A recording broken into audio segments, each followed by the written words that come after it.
చూస్ country delight, live better. ఇప్పుడే country delight app ని download చేసుకోండి.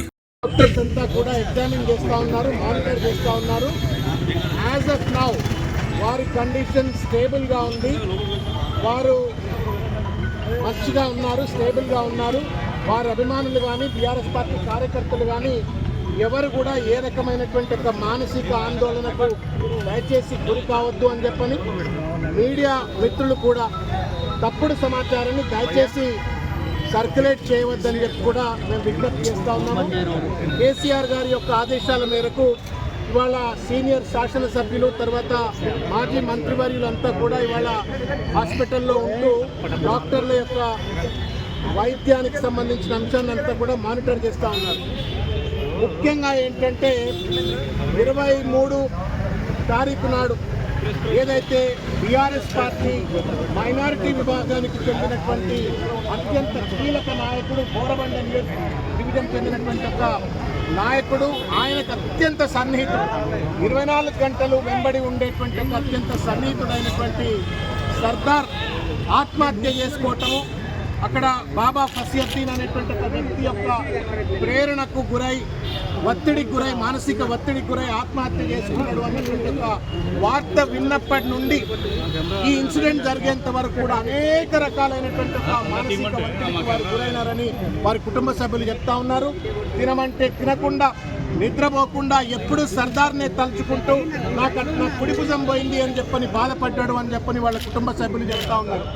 దానికి తోడుగా పోలీసులు చర్య తీసుకోండి, సర్దార్ వీడియో తీసి మరి కంప్లైంట్ ఒక రకంగా ఇచ్చిన తర్వాత, కుటుంబ సభ్యులు చెప్పిన తర్వాత కూడా పోలీసులు ఏమాత్రం చర్య తీసుకోవట్లేదు అని చెప్పని వాపోయిండ్రు అని సాక్షాత్తు కూకట్పల్లి శాసనసభ్యులైన కృష్ణారావు గారితో దాదాపు ఇవాళ కలిపి దాదాపు 10-12 సార్లు ఫోన్లో మాట్లాడి గంటలు మాట్లాడి పోలీసులు ఈ రకంగా ఎందుకు వివరిస్తూ ఉన్నారు.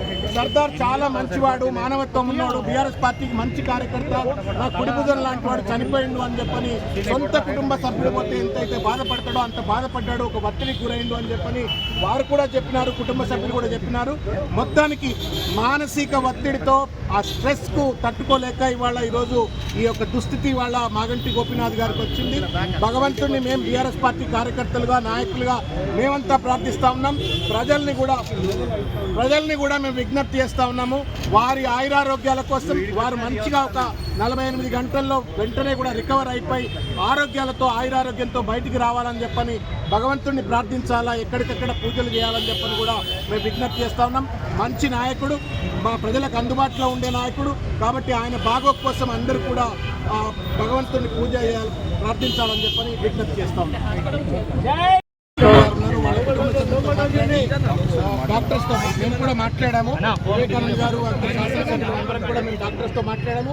అన్ని డిపార్ట్మెంట్ సంబంధించిన నెఫ్రాలజీ, కార్డియాలజీ, మిగతా న్యూరాలజీ అందరూ కూడా, తర్వాత ఇంటెన్సివ్ కేర్ యూనిట్లో ఉన్న ఎమర్జెన్సీ కేర్ యూనిట్ డాక్టర్స్ అందరూ కూడా వచ్చి బ్రీఫ్ చేసినారు.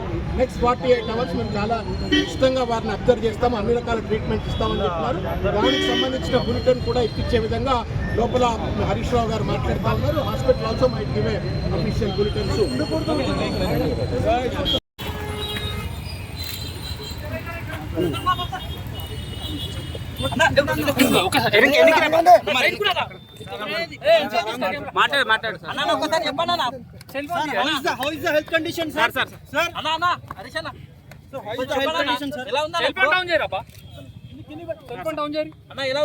ఓపీ గారికి ఐసీయూలో ట్రీట్మెంట్ జరుగుతూ ఉంది. డాక్టర్లు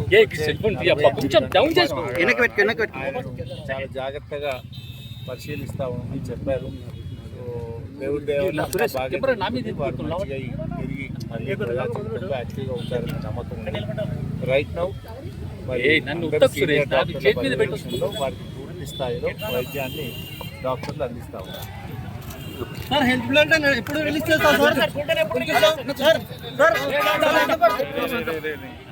సుమన్ టీవీలో మీ పర్సనల్ అండ్ బిజినెస్ ప్రమోషన్స్ కోసం కింది నెంబర్కి కాంటాక్ట్ చేయండి.